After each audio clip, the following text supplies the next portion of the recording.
وعلى آله المحبين لأصحابه وعلى أزواجه الطاهرات المطهرات أمهات المؤمنين إلى يوم الدين. أما بعد فأعوذ بالله من الشيطان الرجيم. بسم الله الرحمن الرحيم. قال الله تبارك وتعالى في القرآن الحكيم فاذكروني أذكركم. صدق الله العظيم. إن الله وملائكته يصلون على النبي يا أيها الذين آمنوا صلوا عليه وسلموا تسليما. اللهم صل على سيدنا مولانا محمد وعلى آل سيدنا مولانا محمد وبارك وسلم وصل عليه صلاة وسلاما عليك يا رسول الله. اللهم صل وسلم على سيدنا ومولانا محمد الفاتح لما أغلق والخاتم لما سبق ناصر الحق بالحق والهادي إلى صراطك المستقيم وعلى آله حق قدره ومقداره العظيم. اللہ تبارک و تعالی جل جلالہ و امن والہ کی حمد و ثنا اور اس کے پیارے حبیب سید الانبیاء سید الرسول جناب محمد مصطفیٰ احمد مجتبی صلی اللہ علیہ وسلم کی بارگاہ اقدس میں ہدیہ عقیدت پیش کرنے کے بعد معزز سامعین اور نوجوانان اہل سنت، آج کی یہ تقریب جس طرح کے ہر ویک ہم اس محفل میں حاضر ہوتے ہیں اور یقیناً اس محفل کا جو عنوان ہے یہ محفل ذکر سے انعقاد پذیر ہوتی ہے. اور دوسری بات یہ ہے کہ آج ہم محرم الحرام کے مہینے کا جو 10واں روز ہے اس سے ابھی گزرے ہیں، لیکن چند ایک باتیں اسی حوالے سے میں آپ کے سامنے بیان کروں گا. یوم عاشورہ یہ وہ دن ہے جو محرم الحرام کا 10واں دن اس کو یوم عاشورہ کہا جاتا ہے. اب یوم عاشورہ کے بارے میں کتابوں میں کافی فضائل ملتے ہیں، لیکن ایک حدیث آپ کے سامنے پیش کروں گا. قال رسول اللہ صلی اللہ علیہ وسلم من وسع علی عیالہ یوم عاشورہ وسع اللہ علیہ سائر السنہ. حضور صلی اللہ علیہ وسلم نے اس دن کے بارے میں ارشاد فرمایا کہ عاشورہ کے دن، یوم عاشورہ، یوم کا معنی ہے دن. کچھ لوگ کہہ دیتے ہیں کہ یوم عاشورہ کے دن، تو یوم کا معنی بھی دن ہوا اور پھر اس کے ساتھ ہم نے اردو میں بھی دن کہہ دیا. تو یا تو ہم کہیں یوم عاشورہ یا کہیں کہ عاشورہ کے دن. تو یہ بات میں آپ کے سامنے اس لیے بیان کر رہا ہوں کہ ہم جس حال میں بیٹھے ہوئے ہیں چاروں طرف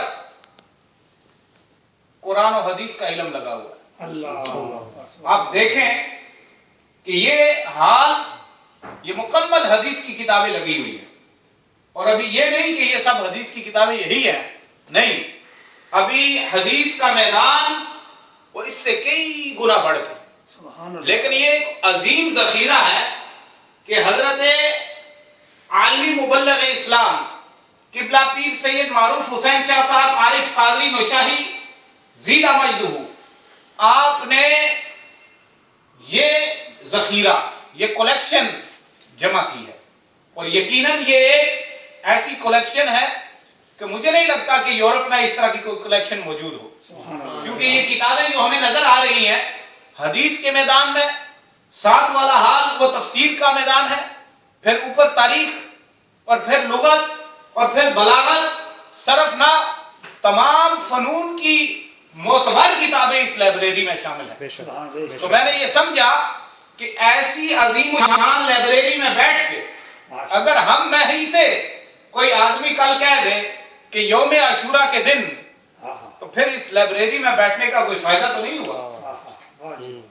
تو یوم عاشورہ یا عاشورہ کے دن دونوں کا مجموعہ بنا کے یوم عاشورہ کا دن کہنا یہ جہالت سے ہٹ کے نہیں ہے۔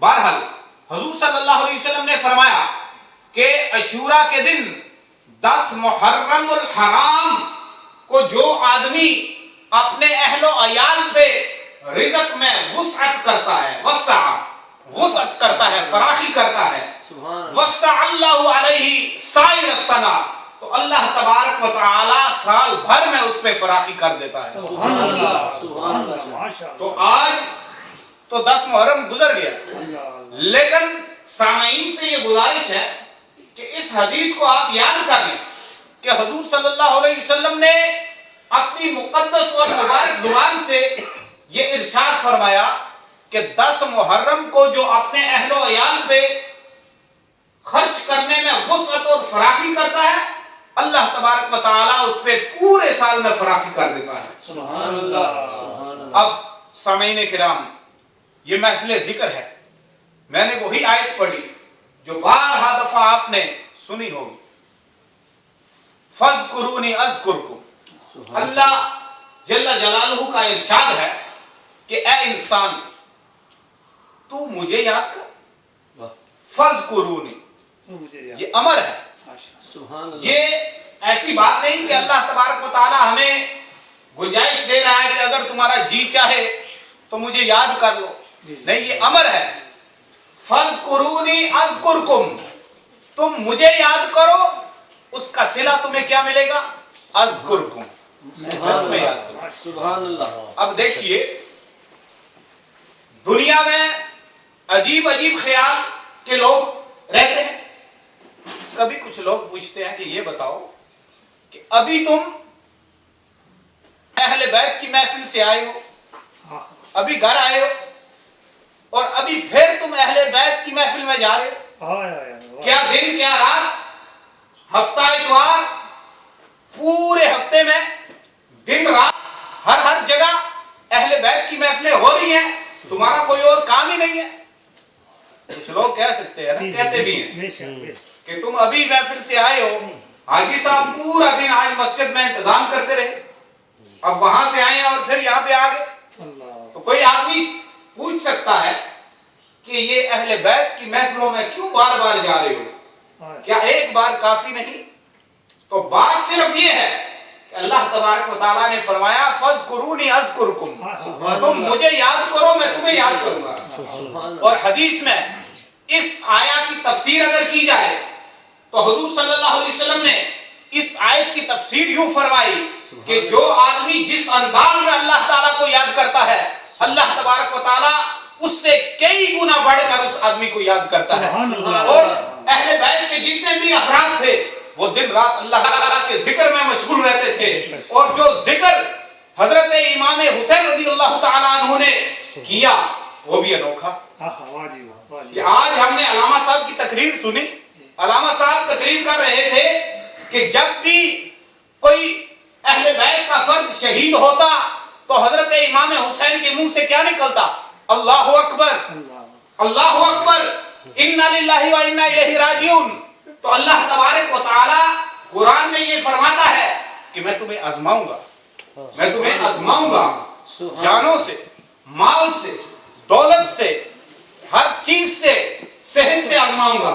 اور وہ لوگ جو اللہ تعالیٰ کے پسندیدہ لوگ ہیں، اللہ تعالیٰ کے قریبی لوگ ہیں، جب ان کو آزمایا جاتا ہے تو وہ یہی کہتے ہیں کہ ہم اللہ کی طرف سے آئے ہیں اور اسی کی طرف ہمارا لوٹنا ہے۔ تو حضرت سیدنا امام حسین رضی اللہ تعالیٰ عنہ، آپ نے زندگی بھر عبادت، ریاضت اور اللہ تعالیٰ کے ذکر میں زندگی گزاری،